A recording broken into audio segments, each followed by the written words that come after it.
नमस्कार, तारा न्यूजच्या या विशेष मुलाखतीमध्ये मी सुरेखा तुमचं मनापासून स्वागत करते। आज आपल्या सोबत आहेत समाजकारक, व्यवसाय आणि लोकसंघर्षातून उभे राहिलेले अरुण सोनवणे सर, ज्यांनी शेतीपासून क्रेन सर्व्हिसेस, गणेश उत्सवातील सेवाभाव आणि शेतकऱ्यांच्या लढ्यातील सक्रिय सहभाग त्यांनी घेतला आणि त्यामुळे त्यांची एक विशेष ओळख निर्माण झाली आहे। आज त्यांच्या सोबत आपण संवाद साधणार आहोत आणि त्यांच्या पुढील वाटचालीविषयी जाणून घेणार आहोत।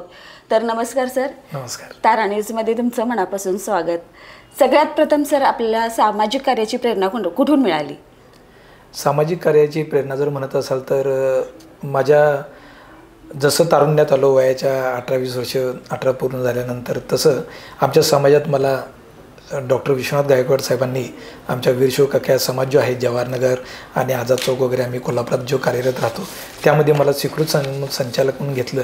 तर तेथून समाजात आमचे असणारे संचालक, उद्योगपती आणि बाकीचे अध्यक्ष वगैरे त्यांची काम करण्याची पद्धत जी बघितली आणि त्यातून जी प्रेरणा घेऊन की गोरगरिबांसाठी आपण काहीतरी केलं पाहिजे आणि त्यापासून आमच्या संचालक मंडळाचे किंवा आम्ही त्या आमच्या समाजाच्या माध्यमातून जे काम करत होतो त्यातून ती प्रेरणा घेत मग मी माझ्या सामाजिक कामाची सुरुवात केली। आणि त्यावेळी आमच्या भागातील नगरसेवक असणारे नंदकुमार वळंजू साहेब ते त्यांच्याच भागातनं महापौर झाले आणि यांची काम करण्याची पद्धत बघितली। मग त्यांचे सामाजिक उपक्रम, शिवाय आमच्या समाजातनं जे आम्ही समाजातील तंटे सोडवणे, समाजातील जे गोरगरीबांचा वर्ग ज्यांचे काही असणारे प्रश्न ते सातत्यानं आमच्या समाजाची बैठक घेऊन मग ते निर्विवादपणे जे मार्गी लावणे, ही जी काम करण्याची पद्धत बघत मग त्यातून मला प्रेरणा घेत म्हटलं आपणही समाजासाठी काहीतरी केलं पाहिजे, म्हणून त्या रूपानं खऱ्या अर्थी मी माझ्या सामाजिक कामाला सुरुवात केली। अच्छा सर, आता नुकतीच तुमची वंचित बहुजन आघाडीमध्ये अध्यक्षस्थानी निवड झाली, तर याची प्रेरणा तुम्हाला कशी मिळाली? वंचित बहुजन आघाडीमध्ये माझी आज कोल्हापूर महानगर अध्यक्षपदीची निवड झालेली आहे। तर बाबासाहेब आंबेडकरांचं जर आपण सर्वजणच आपण पाहत आलेलो आहे, त्यांचं व्यक्तिमत्व आपल्या सर्वांनाच माहिती आहे आणि आज जर आपण बघितलं तर बाळासाहेब आंबेडकर आज हेच खऱ्या वंचितांना न्याय देण्यासाठी प्रामुख्याने लढत आहेत आणि काम करत आहेत। म्हणून त्यांच्यासारखा द्रष्टा नेता आज या महाराष्ट्रात आणि या महायुती आणि महाविकासच्या विरोधात जर बघत असेल तर एकमेव ते आहेत की ते खरोखर वंचितांसाठी काम करत आहेत। म्हणून त्यांच्याकडे बघून मी म्हटलं आता आपल्याला वंचितमध्ये काम करायचं आहे, कारण वंचितांना न्याय देण्यासाठी हाच खरा पक्ष आहे। म्हणून मी यासाठी माझी वंचित बहुजन आघाडीमध्ये मी प्रवेश केला। सर, तिरुपती क्रेन सर्व्हिसेसच्या यशामागे नेमकं काय प्रमुख तत्व आहे? तिरुपती क्रेन सर्व्हिस हा व्यवसाय मी साधारणतः 2008 साली चालू केला। बघा, समाजकारण करत असताना आपल्याला व्यवसाय देखील केला पाहिजे, कारण नुसता समाजकारण करून चालणार नाही। जर व्यवसायात आपण सक्षम असेल, जर आपण चांगला उद्योजक बनू शकलो तर आपण समाजकार्यात हिरीनं भाग घेऊ शकेल। तर माझ्या मित्रमंडळींना त्यावेळी मी काही क्रेन घ्यायला किंवा त्यांच्या धंद्यात अडीअडचणींना त्यांना मदत केली होती। तर त्या लोकांनी मला सांगितले की तुम्ही एखादी क्रेन घ्या आणि व्यवसायाची सुरुवात करा। मग त्यावेळी मी ती तिरुपती क्रेन सर्व्हिस नावानं व्यवसाय सुरू केला आणि 2008 साली पहिली क्रेन घेतली आणि त्या माझ्या मित्रांच्या माध्यमातून मला जी काही प्रेरणा मिळाली त्यामुळे मी हा व्यवसाय सुरू करू शकलो।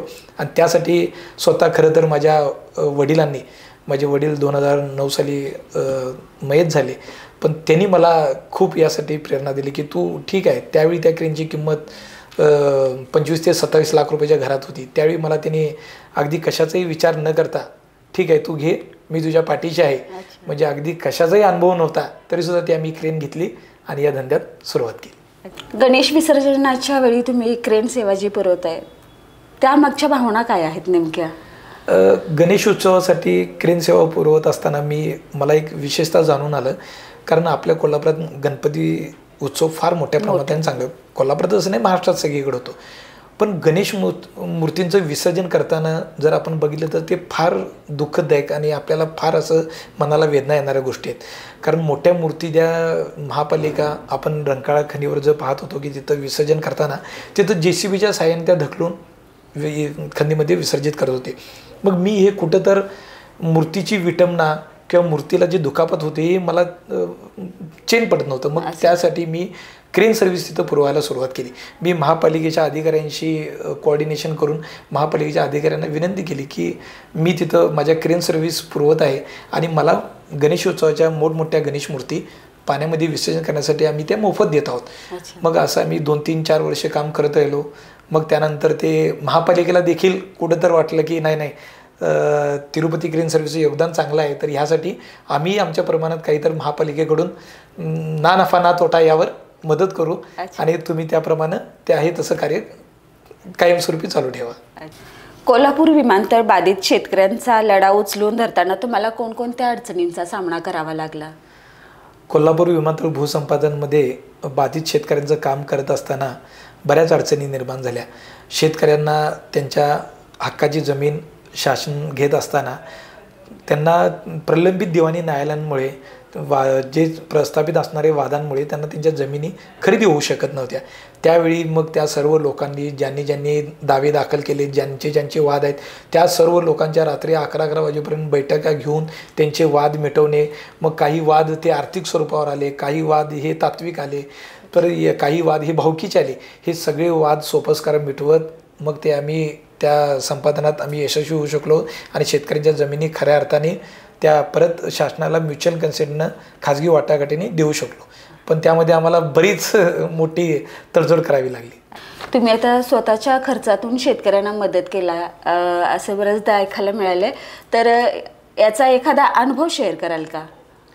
आता शेतकऱ्यांना मदत केलं जर म्हणत असाल तर हाच विमानतळाचा मोबदला जवळजवळ 110 कोटी रुपये जो परत शासनाला जात होता आणि खाजगी वाटाघाटीचे खरेदी विक्री प्रक्रिया बंद होऊन ती सक्तीने संपादनाची चालू होणार होती, तर त्यावेळी जे वाद मिटवायसाठी लागणारी रक्कम होती ती जवळजवळ 48 ते 51 लाख रुपयाच्या घरात होती.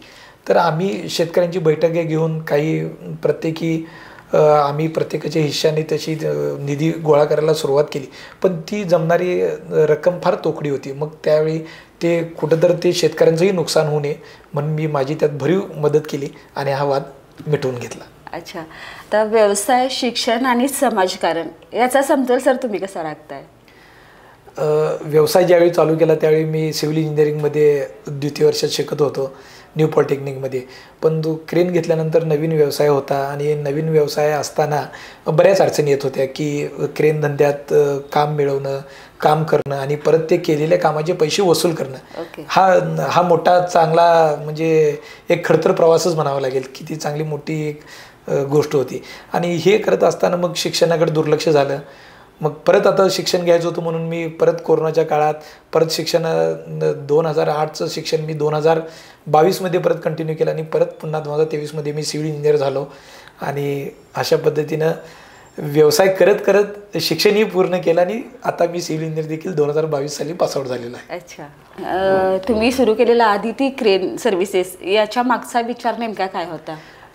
आदिती क्रेन सर्व्हिस हा मी न सुरू करता हा माझ्या पत्नी सौ शुभांगी अरुण सोनवणे यांनी सुरू केलेला आहे. तर हा त्यांच्यासाठी सुरू करण्यामागे कारण असं होतं की शुभांगीचं MCOM आणि BEd झालेलं आहे आणि तिला खरोखर प्राध्यापक म्हणून काम करायची इच्छा होती. पण तो माझा असलेला हा खडतर प्रवास राजकीय, सामाजिक आणि क्रेनची कामं आमची बाहेरच शक्यतो कोकणात आणि गोव्यात चालू असत, त्यामुळे कधी तिचं नोकरीच्या अनुषंगानं कधी प्रयत्नच करता आले नाहीत. मग कुठं तर स्त्रीला पण प्राधान्य दिलं पाहिजे आणि आपण म्हणतो स्त्री पुरुष समानता, तर तेही कुठंतरी भरून निघलं पाहिजे. म्हणून तिला नोकरीत का नसेन आपण व्यवसायात तिला तिचं पाठबळ आपण देऊया म्हणून त्याप्रमाणे आम्ही मीच तिला क्रेनचा व्यवसायाचं सुचवलं. मग त्यानं तिनेही होकार दिल्यावर आम्ही आदिती क्रेन सर्व्हिस या नावानं व्यवसाय सुरू केला आणि कुठं तर तिला एक प्रोत्साहन म्हणून हे बळ देण्याचं काम केलं. अच्छा, राजकारणात प्रवेश केल्यानंतर समाजकारणाला काय दिशा मिळेल असं तुम्हाला वाटते? राजकारणात प्रवेश करत असताना आज मी 2003 पासून समाजकार्यात आहे. जवळजवळ आज 22-23 वर्ष होत आली. पण समाजकार्य करत असताना मी फार गोष्टी बघितल्या. तिथं अशी अडथळे आपल्याला निर्माण की जिथं सत्तेशिवाय पर्याय नाही. जर एखाद्याचं काम आपल्याला तहसीलदार कार्यालय असू दे, महानगरपालिका असू दे, PWD असू दे, अगर जिल्हाधिकारी कार्यालय असू दे, त्या स्तरावर ते काम जर आपल्याला मार्गी लावायचं असेल तर तिथं तुम्हाला सामाजिक चळवळीतून तुमची उभा केलेली प्रतिभा कुठंतरी अपुरी पडते. तिथं तुम्हाला सत्तेशिवाय पर्याय नाही. कारण जर सत्ता असेल तरच तुम्हाला नमस्कार चमत्कार, म्हणजे मला त्या नमस्कार चमत्काराची अपेक्षा नाही आहे, पण कुठं तर समाजातल्या या गोरगरीब वर्गाचं काम झालं पाहिजे. आणि त्यातून मग माझ्या लक्षात आलं की नाही, हे समाजकारणातून नुसता लोकांची कामं होणार नाहीत, तर आपण राजकारणातही प्रवेश केला पाहिजे. आणि त्याप्रमाणे मी राजकारणात प्रवेश केला. म्हणून मी असं बघतो की जर आपल्याकडं ताकद राजकारणातली सत्तेची असेल तर निश्चितपणे समाजातील कामं बहुतांशी जास्ती मार्गी लागतील. सर, तुम्ही विधानसभेच्या रिंगणात उतरला होता, पण ऐन मोमेंटला तुम्ही तिथून माघार घेतला, तर यामागचं कारण नेमकं काय आहे? बघा, विधानसभा निवडणुकी महायुती, महाविकास आणि तिसरी आपण नव्यानंच आलेली आघाडी त्यावेळी स्थापन झाली होती महाशक्ती, आणि तिसऱ्या आघाडीनं मला उमेदवारी दिली. आणि त्यावेळी मी महाशक्तीची उमेदवारी न घेता त्यावेळी मी वंचित बहुजन आघाडीकडेही उमेदवारी मागितली होती. पण वंचित बहुजन आघाडीमध्ये त्यांची तिकीट वाटपाची प्रक्रिया, त्यामध्ये लागणारा विलंब पाहता मी महाशक्तीतनं उमेदवारी मला मिळाली आणि ती मी घेतली. पण घेतल्यानंतर ज्या तळमळीनं मी पुढं माझं काम नेलं, मी माझं इलेक्शनचं कॅम्पेन आम्ही अगदी चांगली नेटानं लढवलं. पण ज्या पक्षानं उमेदवारी दिली त्या स्वाभिमानी शेतकरी संघटनेची पूर्ण करवीरमधली आघाडीच भाजपला त्यांनी पाठिंबा दिला.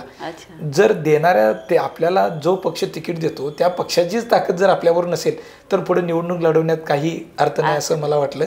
म्हणून मी तिथं मग थांबण्याचा निर्णय घेतला. अच्छा, तर सर आता महापालिकेच्या इलेक्शन लागलेले आहेत, तर प्रत्येक पक्षाची मोर्चेबांधणी सुरू आहे, तर आपला विचार काय आहे सर?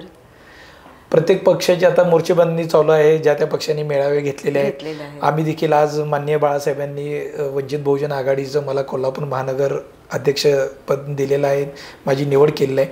तर आम्ही आता असा निश्चय केलेला आहे की कोल्हापूर महानगरपालिकेमध्ये ताकदीनं आम्ही 100पैकी 100 जागा, मग त्या कितीही असू देत, 81 असतील, 25 प्रभाग, 100 जागा होतील, माहीत नाही अद्याप प्रभाग रचना आणि ते जी सोडत व्हायची आहे.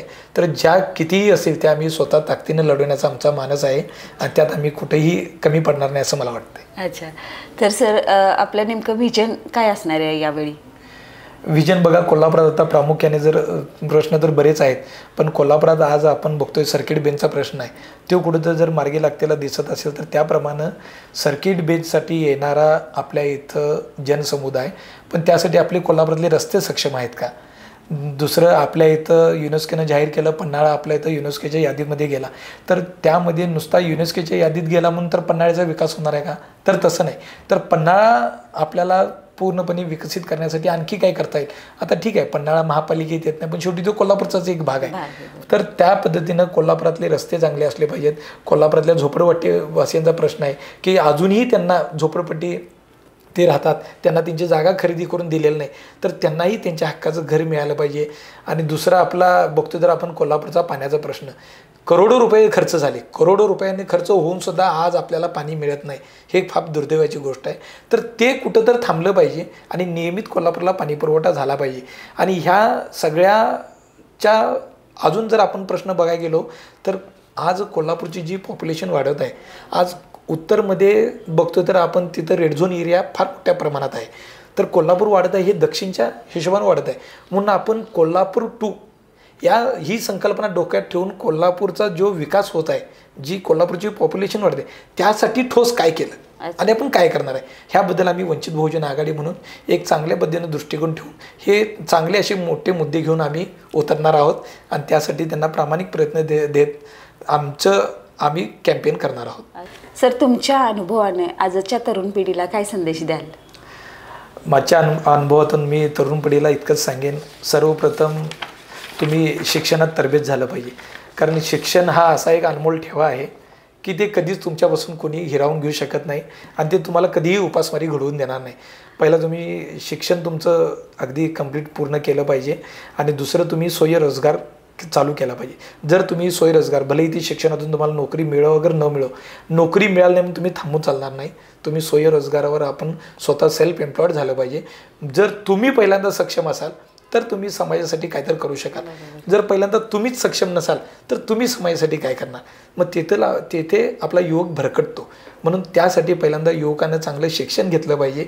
स्वतःचा स्वयंरोजगार चालू करण्यासाठी मग ज्या ज्या योजना आहेत, ते मुद्रा लोन म्हणा किंवा काही व्हॉटेवर ज्या काही युवकांसाठी असतील त्या आपण अंगीकारल्या पाहिजेत. आपण त्याची माहिती घेऊन त्या प्राधान्याने आपण आत्मसात करून मग स्वयंरोजगार चालू केला, म्हणजे जेणेकरून युवकांची पिढी एक चांगल्या दिशेने एक वाटचाल करेल. अच्छा. आज आपण अरुण सोनवणे यांच्याशी संवाद साधला आणि त्यांच्या संवादातून आपण बरंच काही जाणून घेतलं. शिक्षण, व्यवसाय आणि समाजकारण यांचा समतोल कसा राखावा हेही त्यांनी आपल्याला स्पष्ट सांगितले. तर सर, पुढच्या वाटचालीसाठी तारा न्यूजकडून तुम्हाला खूप साऱ्या शुभेच्छा आणि आज तुम्ही तारा न्यूजला भेट दिला त्याबद्दल खूप सारे धन्यवाद. धन्यवाद.